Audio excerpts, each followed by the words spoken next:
Are you a lifelong fan of General Hospital? Are you a new fan who wants to know more about the history of the show? Do you enjoy talking about the show with others? Do you find yourself yelling at the TV? Is your self-care an hour a day in Port Charles? If so, we invite you to join hosts Amanda Kimmel and Shannon Coach at the place where all the hidden conversations take place and secrets are revealed. Meet us at Pier 54, a General Hospital fan podcast. Hello. Hi.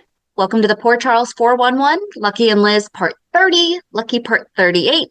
This is March through December 12th, 2008. So we're getting bigger and bigger sections all at once. It's great. This one, we kind of transition from Liz-centered to Sam-centered. It was difficult to figure out what to pull in as, like, should this just be a Lucky episode? But there is still so much Liz in it that we're sticking with Lucky and Liz. There's also a lot of police work that he was involved in, but it wasn't necessarily his storyline. So sometimes it'll get brought up, but then other times it's like, what's going on with that? And then there was concerns over, Nicholas was still having those blackouts. Lulu's mental health was coming in to question. Laura was waking up. So we'll see like little spurts, but we're not digging, like he'll go visit things, but trying to really keep it focused now on moving from Lucky and Liz into just his storyline for when we get there, if that makes sense. Yep. Because where we left off last week involves Liz and Sam. Because the text message killer, aka Diego, had kidnapped them both, and they were in a car dangling over the bridge. It was a bridge, right? Yeah, it was a bridge, yes. Not a cliff. So Diego's crash left Liz and Sam clinging to survival. Still in cuffs, Liz came to first, unchained herself, and heard Sam's muffled cries from the trunk. Before she could get her out, Diego came to and stopped her. Lucky and Jason arrived almost simultaneously. See, last week we ended with Lucky got there and then shots rang out. Ooh, Lucky and Jason got there at the same time. As Lucky stepped out, Diego fired, hitting him in the chest. Jason pulled Lucky to safety and charged after Diego, who escaped on Jason's motorcycle. Jason turned back when he saw the car teetering over the edge. Climbing onto the trunk, he kicked out the back window, helping Liz out. I'm not a physics person. But wouldn't that make it fall? That is a very big movement to make. Yeah. Because you're pushing.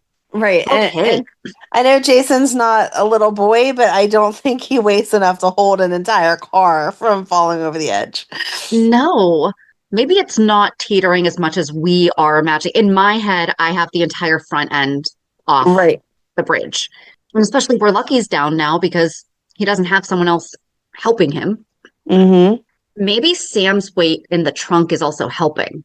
Yeah, that 30 pounds. I was going to say, I'm like, she is so teeny tiny. I don't think, I feel like it would make a difference, but not to completely stabilize a vehicle from falling off. I don't know. Let's get the Mythbusters on this. Okay. Kicked out the window, helping Liz out. She ran to Lucky and started first aid while Jason tried to pull Sam out. She kicked her way through the back seat. So now she's moving forward, but the car tilted violently. Why? Do you know how long it would take for us to watch all of this? Too much. Yeah. Probably 30 years. Jason lost his grip and was thrown off the trunk, slamming to the ground, unconscious and bleeding. Liz ran to Jason, trying to stop the bleeding from the deep cuts on his hand. Meanwhile, Lucky heard Sam's voice from the riverbank. Despite his injury, he crawled over and reached down to her, urging her to trust him. He pulled her up just as the paramedics arrived. Jason was taken away in an ambulance. Sam told Mac and Lucky everything she knew, how Diego had planned to kill Maxie, not Georgie. Leticia was meant to be Carly, and Liz was never a target. At the hospital, Lucky tried to resume the search for Diego, but Mac insisted he get checked out. Meanwhile, Dr. Devlin's flirtation with Layla ended when she warned him not to touch her again. He moved on quickly. His interest in Sam raised eyebrows, especially Lucky's. While Lucky and Sam talked about what they had been through and how grief and mistakes had led them there, Devlin interrupted and whisked Sam away. Liz overheard Patrick warn Jason about the extent of the nerve damage to his hand. Surgery might save limited function, but his life as he knew it, his work and his strength was over. Liz quietly entered Jason's room and apologized. Her voice cracked as she blamed herself for his injury. Jason, drowsy from sedation, offered no comfort. When Detective Rodriguez arrived, Liz shielded Jason from questions. Patrick stepped in to protect his patient, threatening legal action if the delay in surgery continued. Jason eventually suggested that Diego might return to the same warehouse where Sam had once shot him. Rodriguez pressed for how he knew that, but Jason brushed it off as common sense. After surgery, Liz stayed by Jason's side. Carly barged in furious, blaming Liz for Jason's condition. Epiphany quickly put Carly in her place. Liz reminded Carly that Jason needed rest, not chaos, and if she needed emotional support, she should lean on Jax. Carly left in pain. Liz returned later with Jake, gently placing him beside Jason.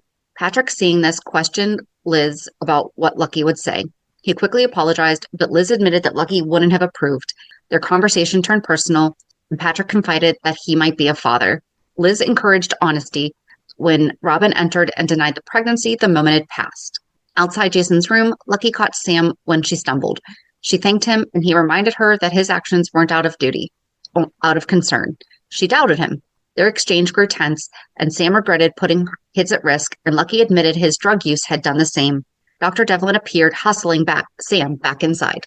As the days passed, Lucky remained suspicious of Dr. Devlin's interest in Sam, of Monica's shifting stories about her stolen car, and of Liz. Tracy tried blackmailing Monica, claiming she was the one who hit Sam, and Lucky overheard. When Lucky visited Jason, he confronted him about Liz possibly being involved. Jason asked for time, insisting they didn't know for sure who was responsible. Monica, Liz, either could have hit Sam. If Liz had, the fallout would be devastating. It'd be devastating if Monica did too. Right. There's no good person to have hit someone here. Right.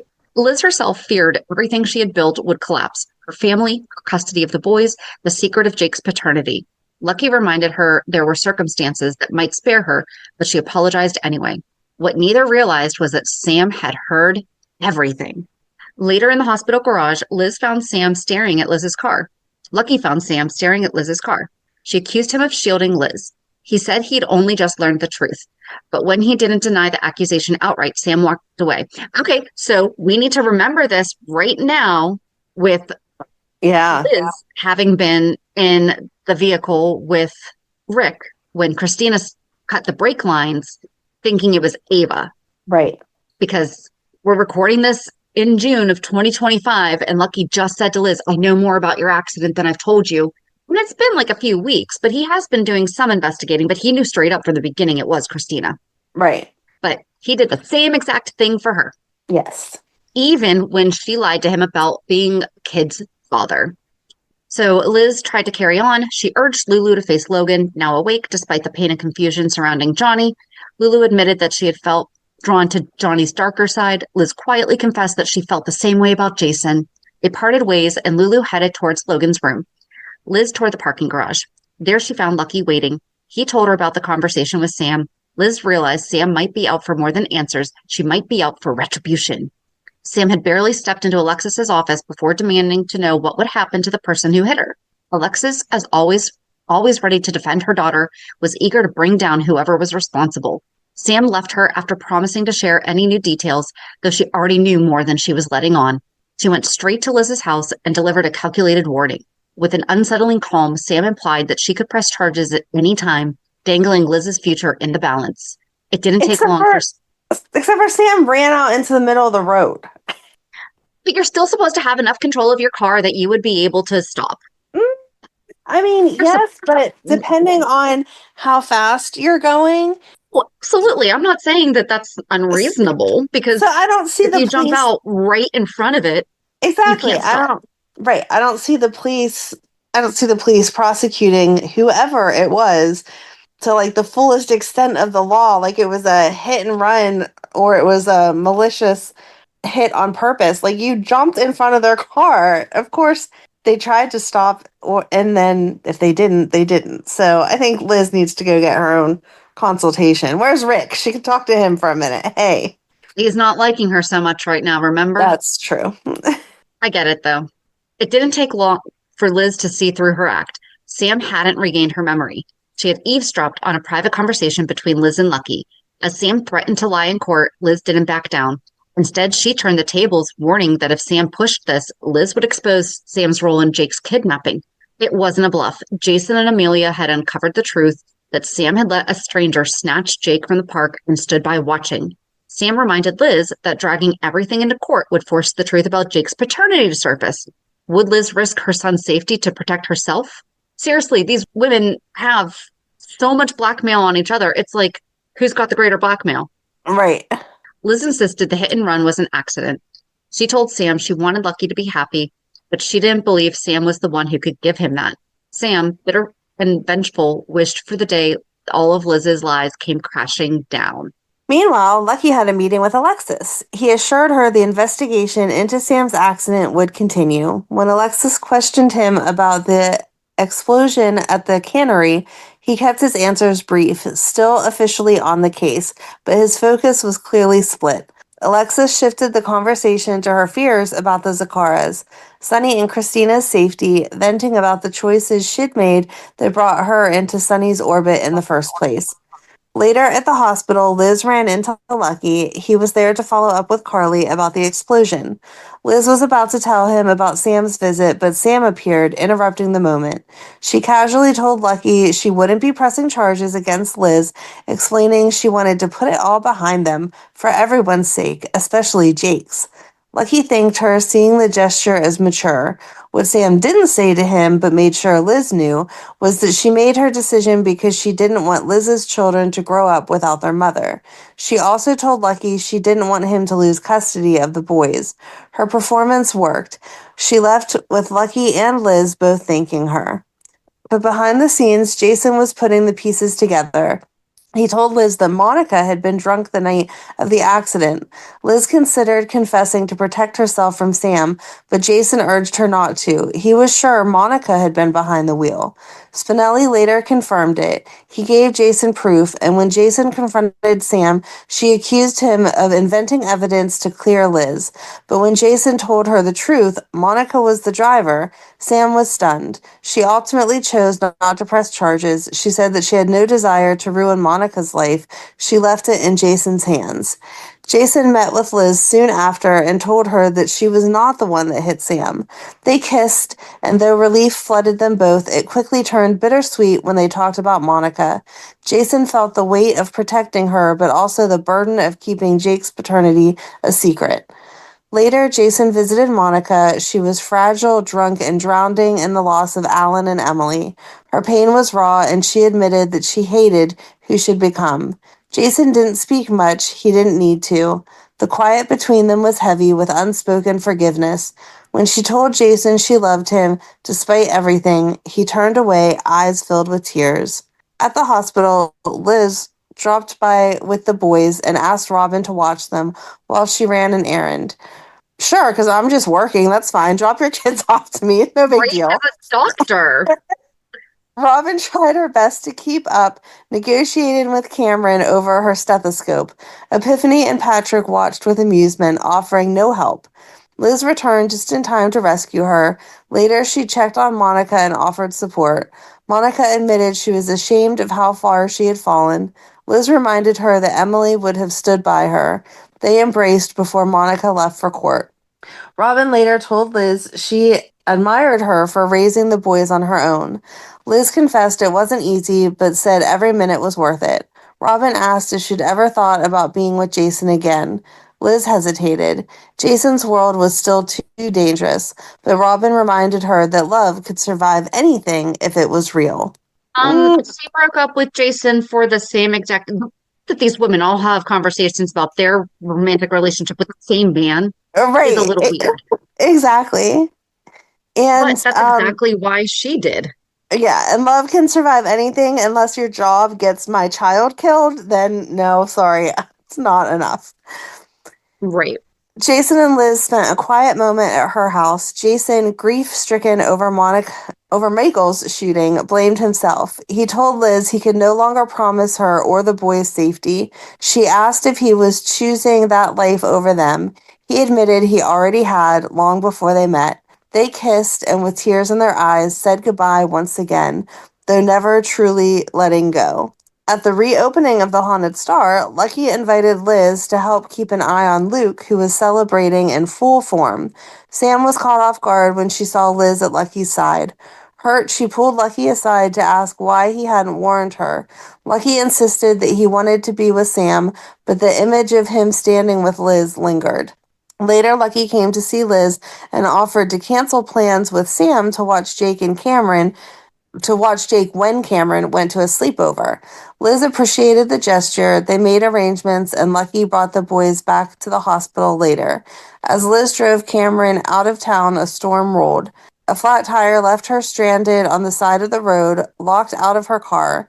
Jason, out for a ride, found her and tried to help, but emotion got the best of them. Liz comforted him without a word. Why is he riding his motorcycle in a storm? That doesn't sound very Right. safe. Maybe he Sam, was just like trying to get back. maybe. I hope so, because, yeah, that doesn't make much sense.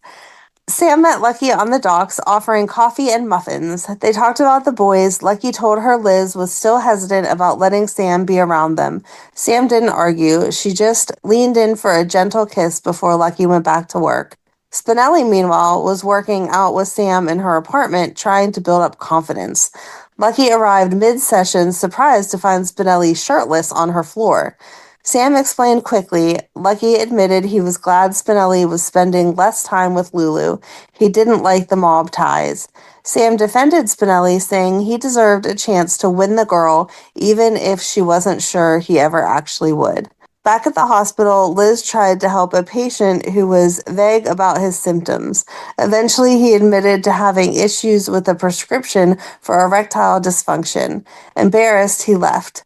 Lucky overheard the conversation and mentioned there had been other similar cases. Maybe a bigger issue was at play. I'm not sure what that had to do with anything, but okay.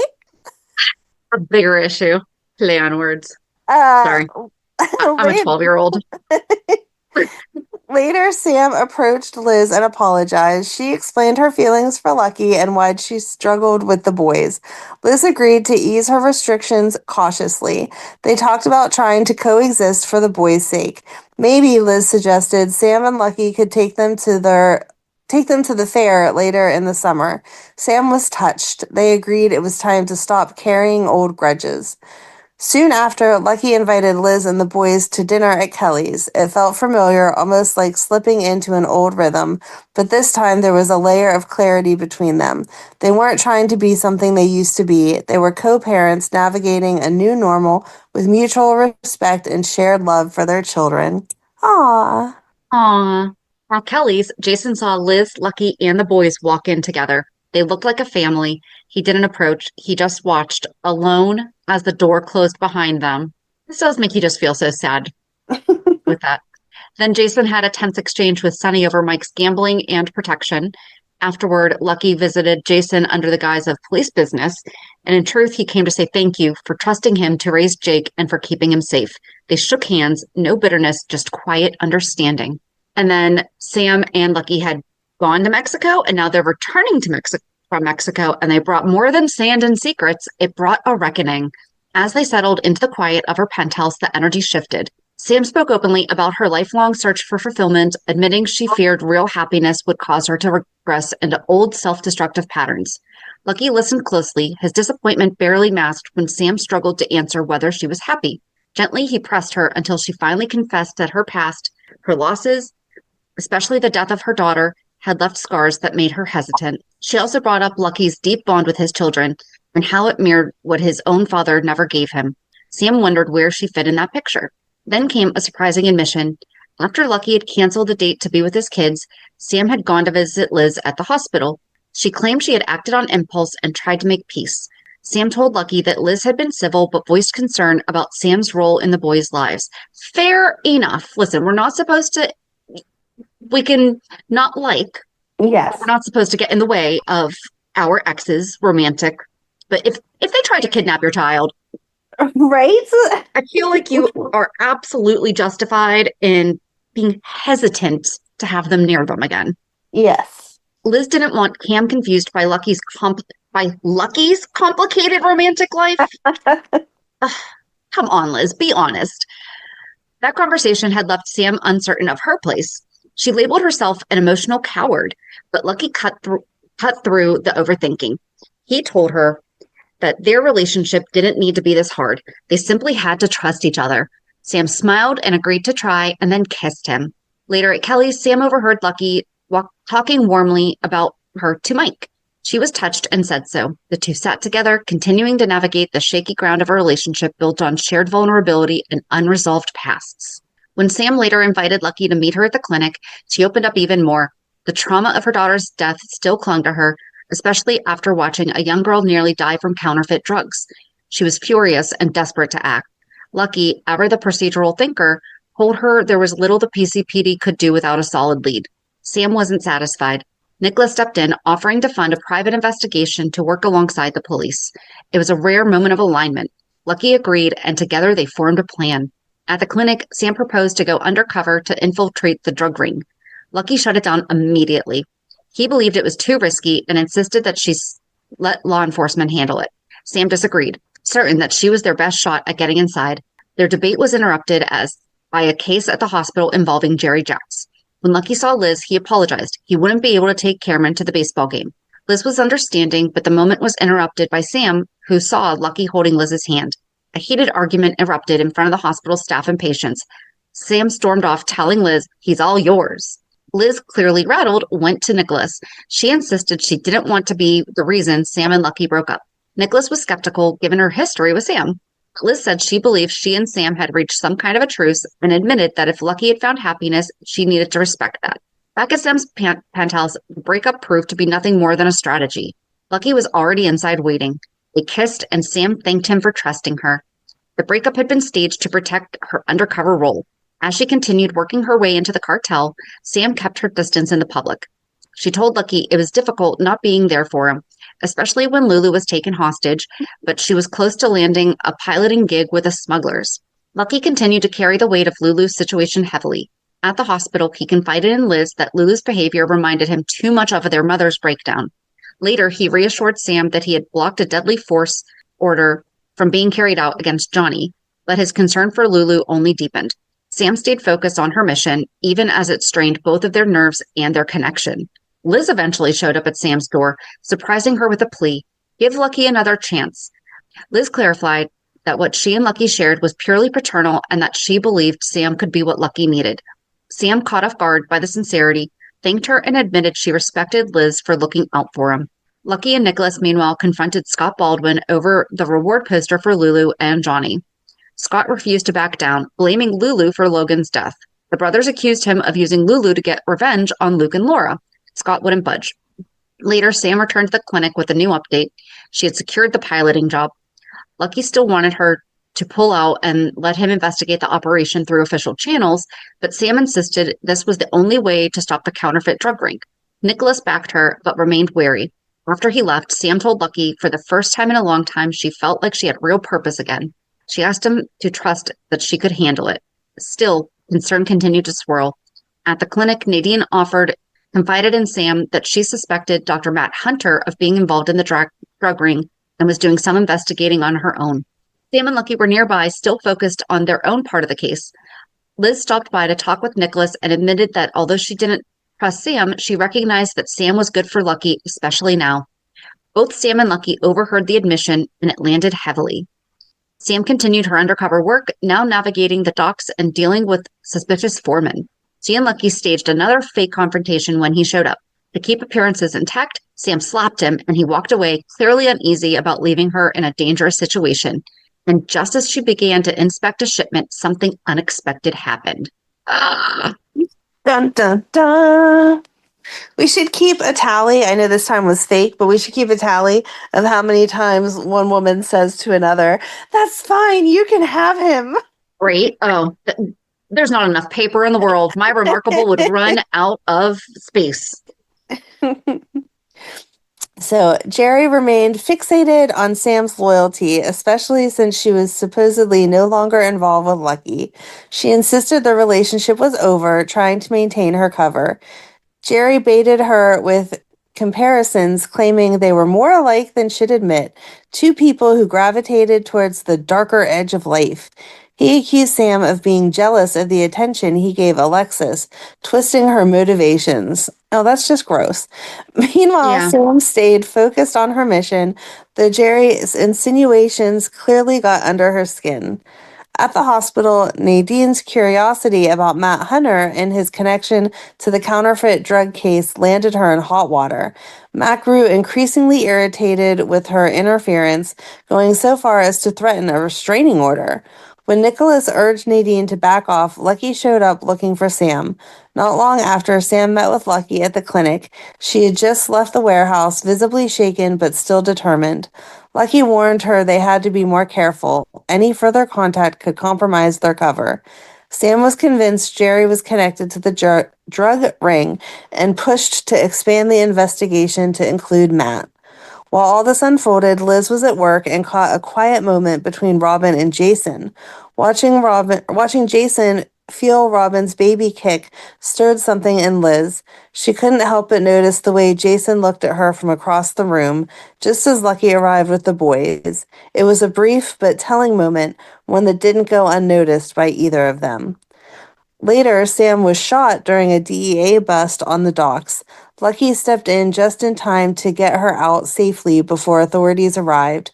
Though Sam downplayed the wound, she was losing blood. She refused to go to the hospital, not wanting to raise suspicions, so Lucky brought her back to her apartment and called Liz for help. I don't think that Liz has access to a blood supply. That's probably not the best idea. Right.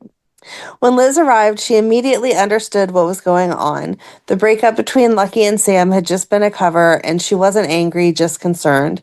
She patched Sam up and suggested antibiotics, then offered relationship advice instead of judgment. Liz reminded them both that trust and mutual respect would matter more in the end than stubborn pride. After Lucky left, Sam thanked Liz again, not just for the medical help, but for believing in her and Lucky. Sam's focus remained on Jerry after overhearing him and Karpov speaking Russian at the pier. She became more convinced he was the link they needed.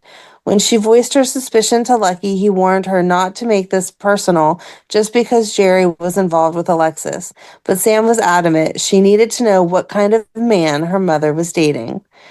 Jerry later dropped by Sam's apartment and Lucky hid out of sight.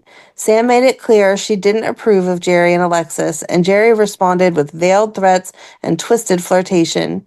He implied that Sam wasn't as pure as she claimed and pressed how far she'd be willing to go. Lucky silently observed his concern growing. In the aftermath, Lucky admitted he didn't trust Jerry's intentions around Sam. She accused him of being jealous, but he insisted it was about safety, not pride. Still, when Sam insisted she'd keep pushing forward, Lucky relented, knowing he couldn't talk her out of it. The suspicions were soon validated. Patients were turning up poisoned by counterfeit drugs from Mercy Hospital. Matt was overwhelmed trying to triage while also reporting what he could. With real consequences finally surfacing, Lucky agreed the police needed to step in. Meanwhile, Jerry continued to push boundaries. He returned to Sam's apartment, inviting her to view a property he had recently acquired. The subtext was obvious. Sam declined, and when Jerry mentioned calling Alexis, she gave him an ultimatum, either her or her mother. Once he left, Oh. Sam knew. Yep. Once he left, Sam knew what she had to do. She convinced Lucky to let her take the next step.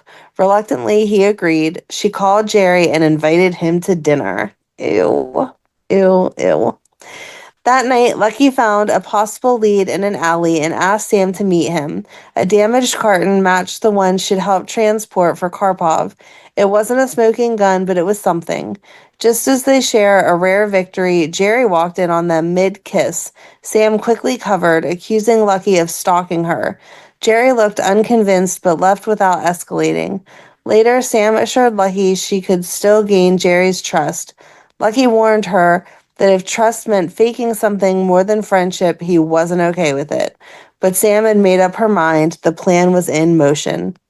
Lucky stood quietly in Sam's apartment, hiding out of sight as Alexis confronted her daughter.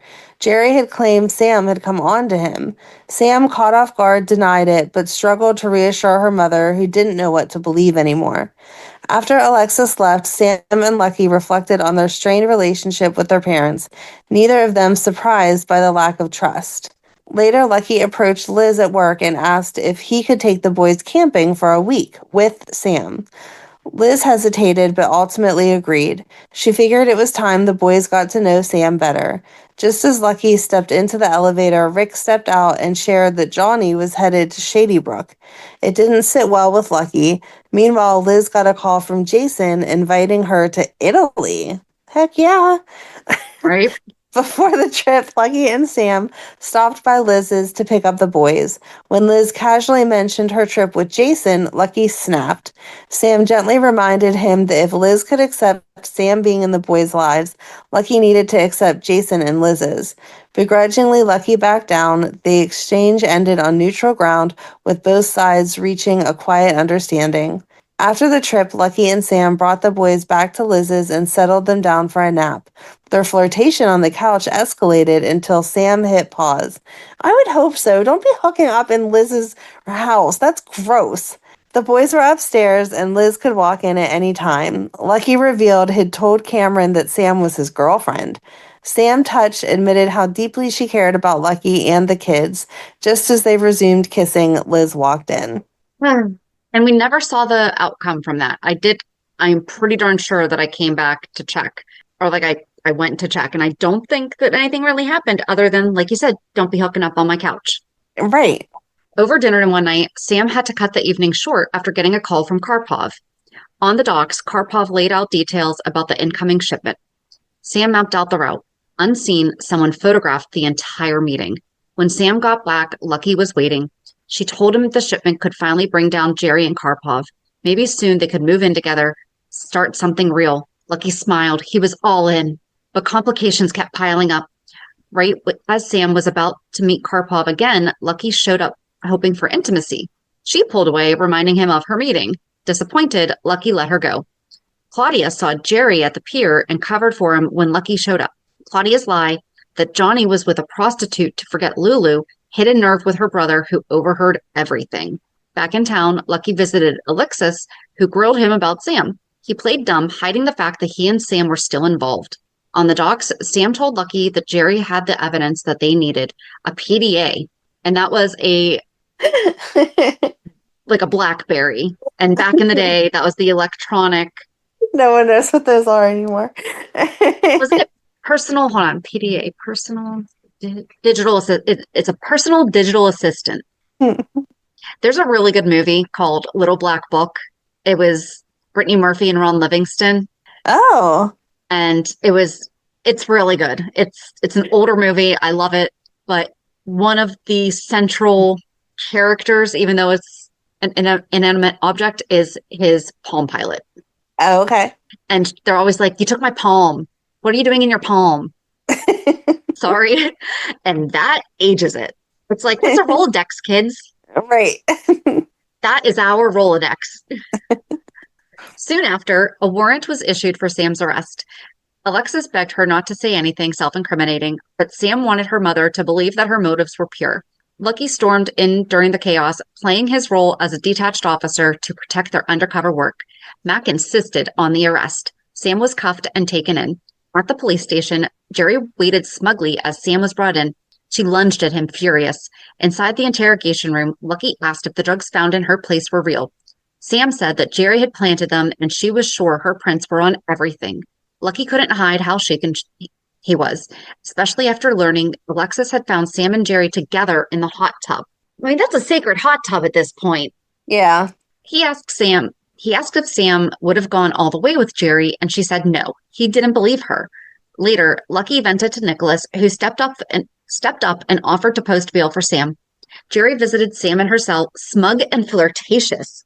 Sam played along, hoping to extract more information. Lucky walked in and saw them. It stung. He left, still doubting her. Sam begged him to meet with her later, but Lucky told her he was leaving town. Sam went to Lucky's place anyway. She insisted she had been honest and that she loved him. He didn't budge, still furious over what Alexis had seen.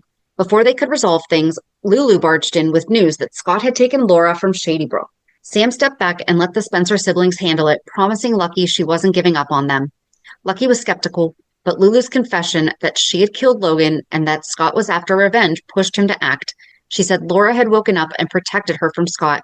Lucky called Shady Brook and confirmed that Laura was missing. In Los Angeles, Lucky, Lulu, and Nicholas searched for clues in Scott's hotel room. When Lucky was detained by a local detective, Lulu posed as a maid and broke into the room with Nicholas. They found evidence of Scott's twisted plan. Man, she is just like a pro at breaking into hotel She rooms. she is. She started young. And she was dressed as a maid. Yep. She did that when she broke into Martin's hotel Yeah. room. I mean, if it works, it works. When Lucky returned with hotel security, they were caught. Oh, sorry. They found evidence of Scott's twisted plan. He had brought Laura there to win her back by revealing Luke had married Tracy. When Lucky returned with hotel security, they were caught.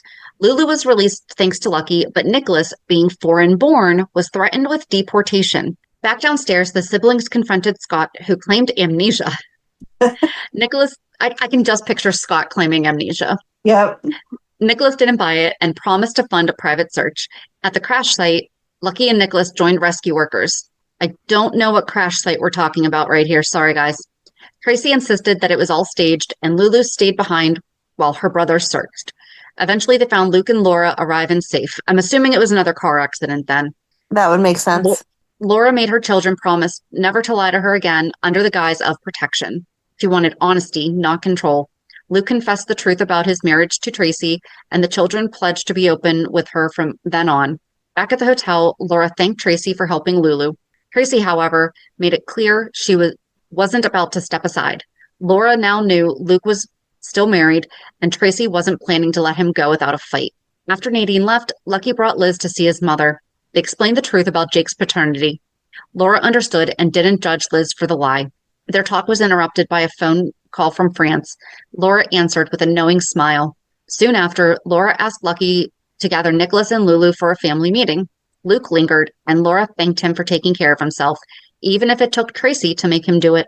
Laura's decision to seek treatment in France landed heavily on her children. She told them she wanted to fight for a life free from uncertainty, and while Nicholas agreed to handle her travel plans, Lucky struggled with the finality of the goodbye. Laura reminded him how proud she was of the man he'd become, urging him to visit her with the kids. Their exchange was emotional, full of quiet hope. Lulu clung to her mother just before Luke and Nicholas drove Laura to the airport. Lucky and Lulu stayed behind, waving from the porch as she disappeared from view. Later, Lucky and Nicholas sat outside Kelly's, reflecting on their mother. It was there that Lucky decided to unburden a secret. He wasn't Jake's biological father. Jason was. Nicholas was stunned. Lucky explained that the decision had been about keeping Jake safe from Jason's world, and Nicholas, though surprised, admired Lucky's devotion to the boys. Lucky made it clear fatherhood had never been a chore. He loved Cameron and Jake as his own.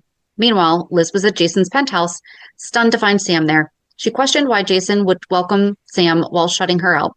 Jason, sensing her hurt, explained that Sam had just been rescued after being kidnapped by Jerry.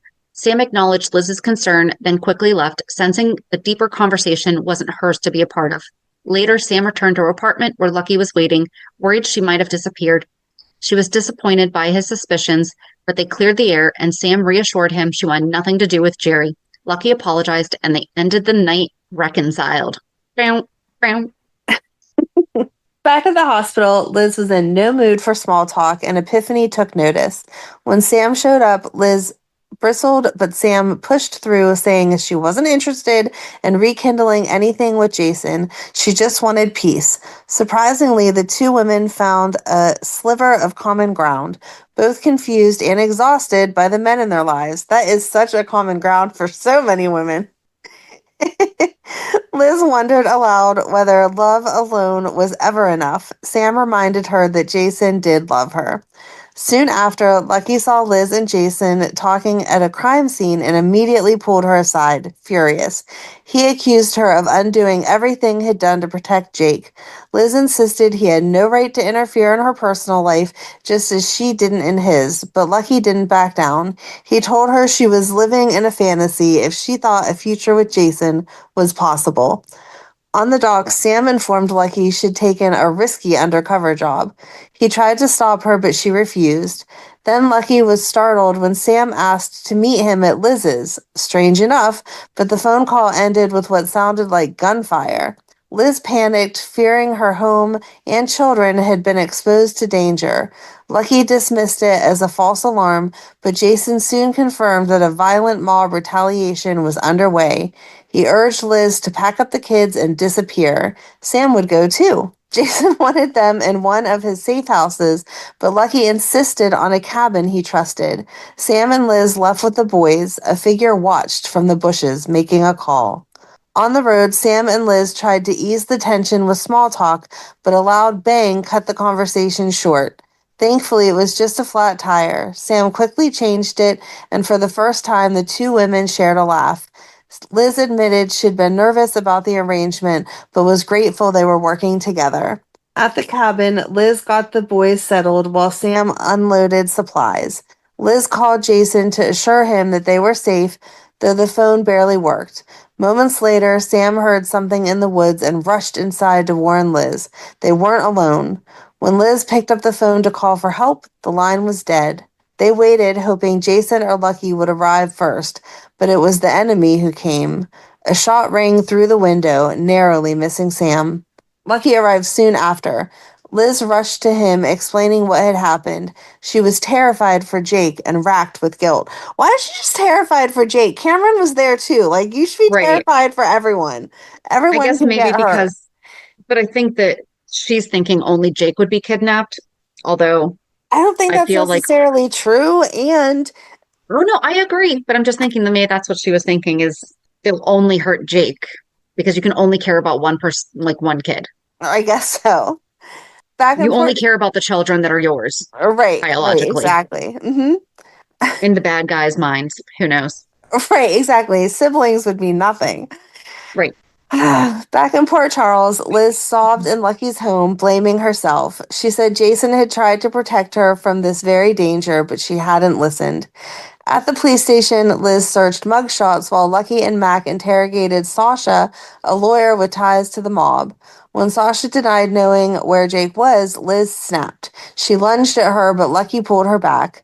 Sasha, composed and cold, told Liz that if anyone was to blame for Jake's kidnapping, it was Liz because of her connection to Jason. Liz said nothing, but the damage had already been done. Liz stared at the mugshots through blurred eyes before breaking down. She told Lucky that Sasha had been right. Jake's kidnapping was her fault. Lucky didn't argue, but admitted that he'd made mistakes too, sending them to the cabin instead of one of Jason's safe houses and not going with them had been a failure on his part. Still, Liz couldn't let go of the guilt. She confessed that putting her own wants ahead of her kids had led to all of this. Later at the hospital, Liz tried to keep things normal. She spoke with Patrick, but her words quickly turned inward. She hadn't even asked how Emma was doing, Patrick's newborn daughter. He reassured her, but Liz warned him love alone wasn't enough. He had to protect Emma with everything he had. Then, suddenly determined, Liz asked Patrick to watch Cameron for a little while. She had something she needed to do. Oh, that's so cute. They're talking about baby Emma. Well, I was just thinking, I don't feel like they actually sore assed that much. No, not for Emma, I don't think.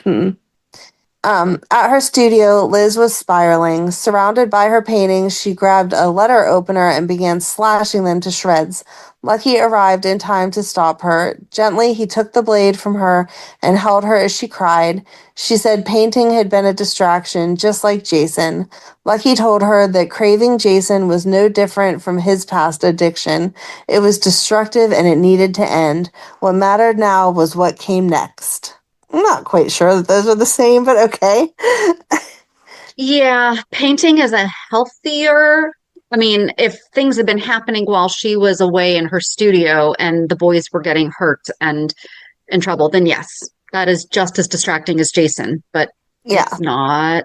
Then Liz's phone rang, Epiphany letting her know that Cameron had been brought to the hospital after Patrick was unexpectedly called into work.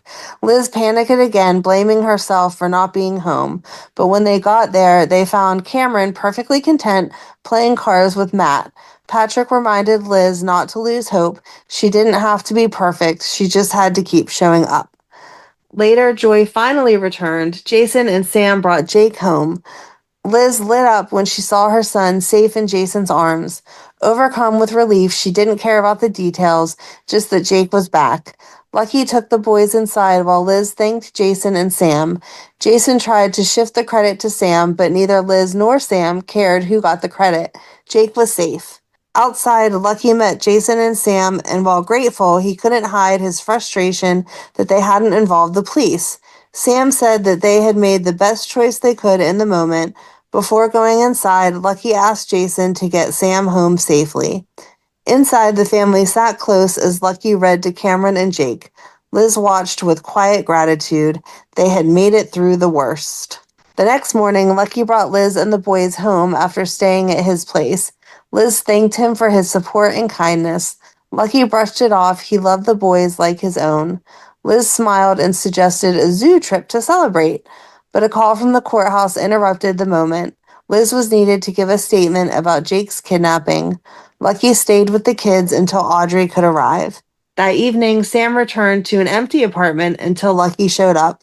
The moment the door opened, he pulled her into his arms and apologized for staying away.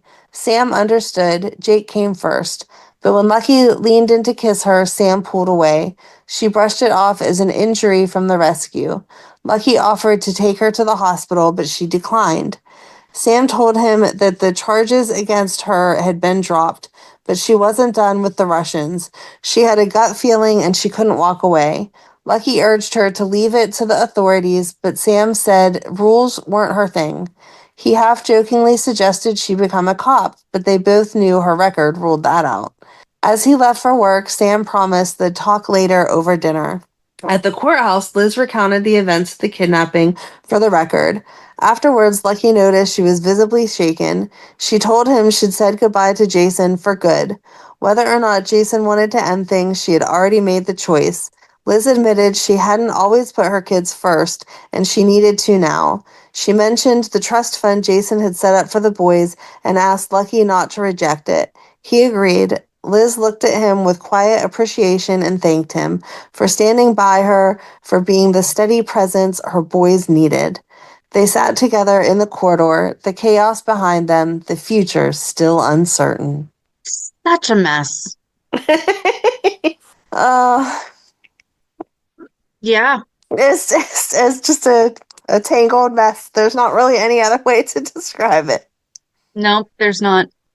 Wonder what's going to happen next. What does the future hold? What does the future bring us next week? Let's see how good Liz was at staying away from Jason. Yeah, but join us on Monday as we recap this week's shows instead. Have a good weekend. And we'll meet at the pier. Bye. Bye. If you enjoyed today's show, we invite you to go to pier54podcast.com to subscribe on your favorite platform. Don't forget to leave us a review.